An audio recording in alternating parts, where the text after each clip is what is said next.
In Chapter 6 of Attempt 1 of my FE6 Meh Units Only Ironman, we seek to lick our wounds after losing Lug from the prior chapter. The army heads to Castle Thria for this express purpose, and unfortunately, we are denied respite since the previous lord of the castle was murdered in a coup by a man with no eyes. Guess we're going the murder hobo route. This chapter is the first one to feature battle preps, which means the challenge of this Ironman truly begin here. In this chapter, we get access to our first must deploy in the form of Dorothy. An archer, for all intents and purposes, she is just a weaker Wolt in most cases. That being said, considering we are down one of our ranged capable units, she will be a welcome addition to our roster. Keep in mind, if Dorothy dies at any point, we must reset our attempt as well. We also get access to Saul, a cleric. He tends to have higher overall magic and defense compared to Ellen, but Ellen beats him on resistance and luck. To start off, we have our units wait near the starting location, as multiple units make their way towards us. We have Deke and Boars also block off the one-tile stairs to buy us time to collapse on the initial soldiers, armor knights, and mages coming from the central courtyard. This first initial push tends to be where most things can go wrong, but we can limit the amount of potential attacks on our units by pulling back and forming a net that allows for a few units to attack us and be retaliated against, and then we immediately collapse the net to seal the two-tile hallway. After a few more rounds of combat, we are able to eventually clear the initial pressure and prepare for the next wave of enemies. This chapter, in general, has a lot of nasty reinforcement zones, which can catch first-time players completely off guard, but I will go over them as we proceed through the chapter. Before that, though, there is a set of reinforcements that spawn near the top of the map on turn 8, and subsequently every 4 turns until turn 16.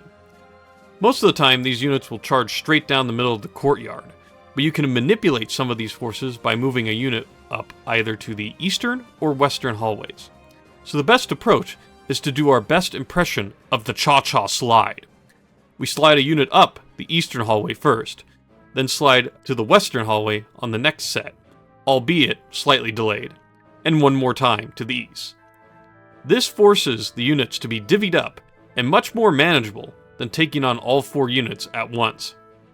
You may also notice during this explanation that a thief is currently trapped by Merlinus near the start of the map. This unit, Kath, is actually recruitable, but requires Roy to talk to her on 3 separate chapters, including this one. The problem is that she steals treasure, which forces you to move much more quickly than you are able to when you have no horses or flyers to work with on these subsequent chapters. So instead of dealing with that, I decide to have Dorothy slowly, but surely, kill her off after we steal all her lockpicks and vulneraries, thus avoiding headaches in future chapters.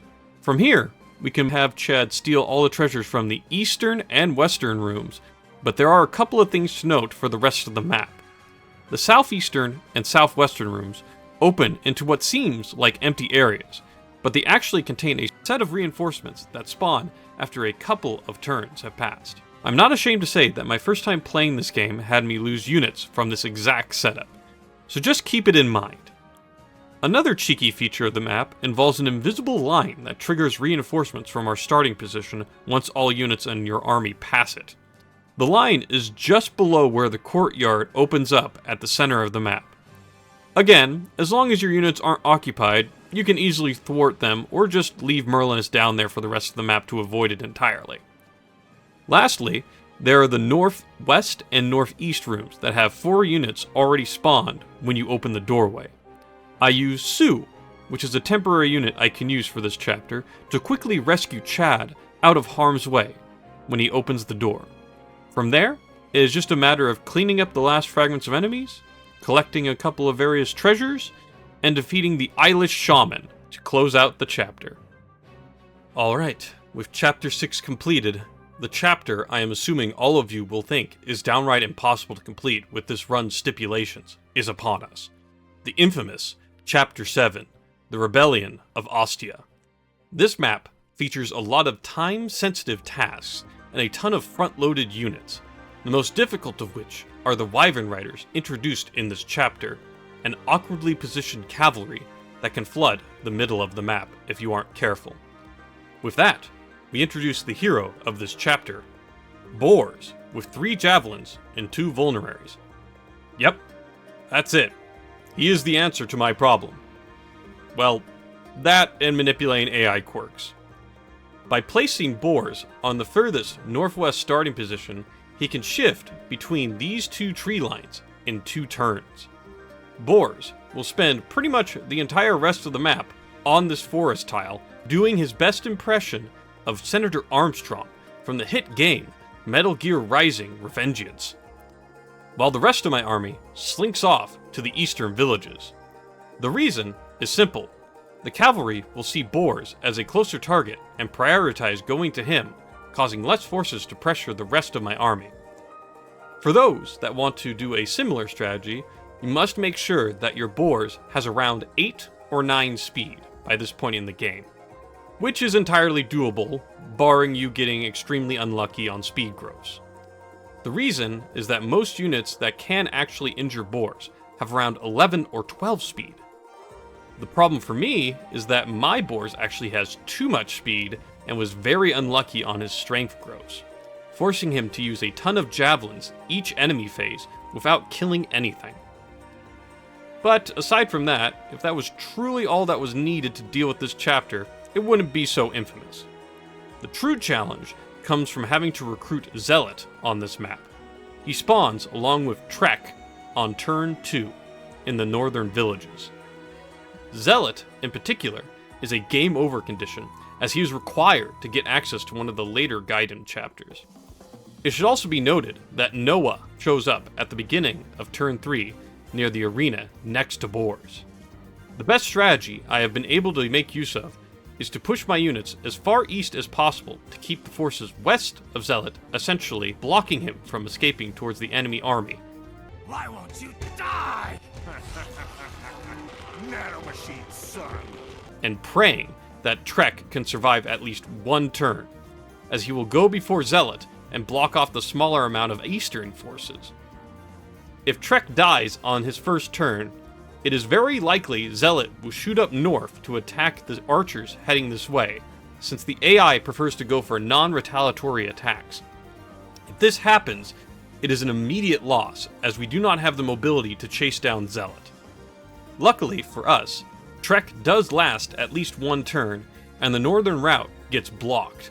We also positioned Roy just in the range of Noah if he survives, to recruit him and rescue Roy and himself out of harm's way. Noah is a secondary objective that allows for a future recruitment, hence why I try to get him out if I can. As you can see, though, Trek also dies this round, which means all focus is now on Zealot. I am able to position Deke and Lot in a way that will allow us to rescue Zealot away next turn, since he will prioritize the mage coming from the northern entrance. But there is, of course, one last wrinkle we have to worry about. If Zealot gets too low from enemy phase this round, the Wyvern can move in to finish him off the following turn, as Flight can completely ignore my choke point units. Unfortunately for us, Zealot takes a few too many hits and is now in range of the Wyvern's damage output to kill him off, forcing me to make a difficult but necessary decision. Saul is the only healer in range, so I have Dorothy take everything off of him but his heal staff and send Saul to meet his maker. This heroic action spares Zealot, but the Wyvern sees a clean one-shot on Saul and goes for it. Saul is unfortunately unable to dodge, and we lose our second unit of the Ironman. From here, we are able to stabilize the eastern front, but we are now facing down another issue. On turns 10, 15, and 20, 4 cavalry will spawn from the southern gates. Most of them don't hold a huge threat, but each set has 1 unit with a silver lance that can do double-digit damage, even to my tankiest unit, Boars. And although Boars has been holding his own on the western front, he is quickly running out of javelins and vulneraries to keep the fight going. His low strength stat has also caused an issue, as he is now completely surrounded and cannot move towards the rest of our army for support. In prior testing, Bors was able to wear away at the enemies, which in turn would cause them to run towards the nearby Physic clerics for healing and usually keep them away from Bors for several rounds. But we do not have the same fortune this time around. Bors has now gone from being Armstrong to our rendition of Saving Private Ryan. We at first tried to pull a few units away at a time by putting out Roy to the front lines, but very few actually take the bait, and with Bors getting ever closer to death, I am forced to early promote Lot using one of the village's hero crests. Even with this welcome buff and stats, Lot has quite a bit of trouble actually making tangible progress in dealing with the threats on the map. This forces me to do an all-out offensive, which resulted in several close calls. Even Chad is forced into the fray and is almost killed by one of the Silverlance cavalry. Thankfully, due to his levels, he was able to dodge and actually have enough strength to barely clear the threat with the rest of my units. Obviously, a lot of luck was involved with making this work, but I will make note of that and make sure subsequent playthroughs have a better solution from this point forward. Once the final threats are clear, we regroup and grab the last remaining villages before shimmying our way towards the last Wyvern Rider, carrying a red gem. I just have Bors tank the initial hit and kill it with one of my archers right after stealing the red gem. And for the next 20 minutes or so, I do some shopping and re-equipping for my army, as we head to the last hurdle, Debias, the Armor Knight, and one more cheeky ambush reinforcement of various soldiers, mages, and archers. These spawn once you pass through the gate on the western side or move a unit up the eastern choke point. All I do is post up Bors on the spot to the east and have our ranged capable units pick off the ranged enemies before they can reach Bors. With that cleared, we claim the last treasures in the northeastern keep and defeat Debias over the course of a couple of turns. Now, while I still have this running, I do want to apologize that there hasn't been any uploads in the last couple of weeks. My decade-old PC finally kicked the bucket a couple weeks ago. I had to quickly get a replacement for a charity event that was happening the next week. This forced me to prioritize the event over my own channel stuff, which I do not regret. We were able to help raise $5,500 for cancer research, which is absolutely fantastic. I just wanted you all to get a heads up. I'll make sure to post at least once a week, if not twice a week, until I catch up on what has been recorded.